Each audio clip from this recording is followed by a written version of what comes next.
Hi అండి. మానస సంపత్. చిన్నవాళ్ళం నడిచే వెళ్దాం. ఒక ఊళ్ళో ఒక పాలు పోసే అబ్బాయి ఉంటాడనమాట. పాలు పోస్తా ఉంటాడు. అతను చాలా ఆ ఊళ్ళో బాగా నమ్మకం అది ఆయనకి. సంవత్సరాల తరబడి పాలు పోస్తా ఉంటాడు. కేంద్రం నుంచి తీసుకొచ్చి వేరే కేంద్రం నుంచి ఇక్కడ పాలు పోస్తా ఉంటాడనమాట. అలా 10, 50, 50, 100, 100, 150 అయింది. ఆల్మోస్ట్ ఆ ఊళ్ళో ఇంకా ఆయనే ఒక ట్రస్టెడ్ మిల్క్ సప్లై చేస్తా ఉంటారనమాట. ఒక నమ్మకాన్ని సంపాదించాడనమాట ఆయన. ఏళ్ల తరబడి ఆ ఆ పట్టుదల, ఆ కృషి, ఆ హార్డ్ వర్క్ తో ఆ నమ్మకాన్ని సంపాదించాడు. ఆ గ్రాడ్యువల్ గా ఏమైందంటే ఇంకా పెరిగారు కస్టమర్స్. అతనికి పెరిగేపాటికి దుర్బుద్ధి పుట్టింది ఇంకా ఈయనకి. ఏంటి, ఇంకా పాలల్లో ఆ పాలు పెంచాల్సింది పోయి ఆ కేంద్రం నుంచి తెచ్చుకోవాల్సిన క్వాంటిటీ పెంచాలి. ఈయన ఏం చేశాడు, అవి వెంతల వాటర్ కలపడం బిగిన్ చేశాడు దాంట్లో. సరే, వాటర్ కలిపినా కూడా ఆయన బిజినెస్ ఏం తగ్గలేదు, ఇంకా కీప్ ఆన్ పెరుగుతుంది. ఎందుకంటే అక్కడ వేరే ఆప్షన్ లేదు. ఆయన దగ్గరే ఆయనకున్న పేరు వల్ల వాటర్ కలిపినా కూడా కస్టమర్స్ కీప్ ఆన్ పోయించుకుంటారు అన్నమాట. ఆ తర్వాత ఏమైందంటే ఆల్ సడన్ ఇంకా నెగ్లిజెన్సీ వచ్చేసింది దీనికి.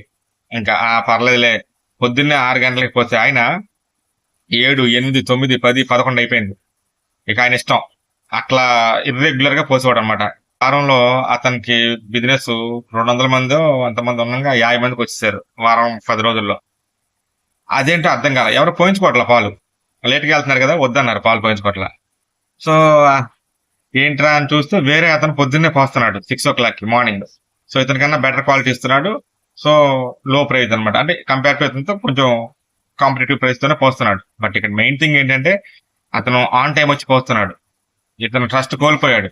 నీళ్లు పాలు కలపగా ఇంకొకటి ఆన్ టైం పోయిట్లా పాలు. సో ఆ ట్రస్ట్ పోయింది. ఎన్ని సంవత్సరాల తరబడి పెంచుకున్న ట్రస్ట్ పోయింది అనమాట. ఆ నమ్మకం కోల్పోయాడు ఆయన. సో ఇంకా ఏం చేయాలో తెలియని పరిస్థితి. ఇంకా ఇంటింటికి తిరిగి అడుగుతున్నాడు అనమాట. అదేంటండి మానేశారు, ఎప్పటి నుంచో పోస్తున్నాను కదా పాలు. నేను పొద్దున్నే వస్తానండి, 6ంటికి వస్తాను, 5ంటికి వస్తాను అంటున్నాడు. ఎవరు ఆయనకి ఏం సమాధానం ఏం చెప్పట్లా. ఇంకా వద్దన్నారు, పోయించుకోవట్లేదు. ఇంకా అతను అయిపోయింది. ఇంకా ఎందుకంటే నీళ్ళు కూడా కలుపుతున్నాడు కదా. సో బరాయించారు. అసలు ఆ అవకాశం దొరికేంత వరకు వెయిట్ చేశారు కస్టమర్స్. ఆటోమేటిక్ గా ఇంకా వదిలిపెట్టేశారు. ఇప్పుడు ఏం చేశాడంటే ఈయన డైరెక్ట్ కేంద్రం కాదు, డైరెక్ట్ 2 గేదెలను కొనుక్కొని ఇంటింటికి తిరుగుతున్నాడు. ఇదిగోండి మీ ముందే పాలు పిండి పోస్తాను, ఒరిజినల్ పాలు 6ంటికి అని చెప్పి. అయినా కూడా కస్టమర్స్ పెరగలేదు. ఏదో 1, 2 పోయించుకుంటారు. ఎంతమందికి పోస్తాడు ఆ గేదె పాలు పిండి, చెప్పండి? ఎంతమందికి వస్తాయి? ఎన్నేళ్ళకి పోస్తాడు గేదె పాలు? సో నేను చెప్పేది ఏంటంటే ఒక నమ్మకం కోల్పోయిన తర్వాత ఇంకా అది ఇంకంతే, కోల్పోయాడు ఆయన.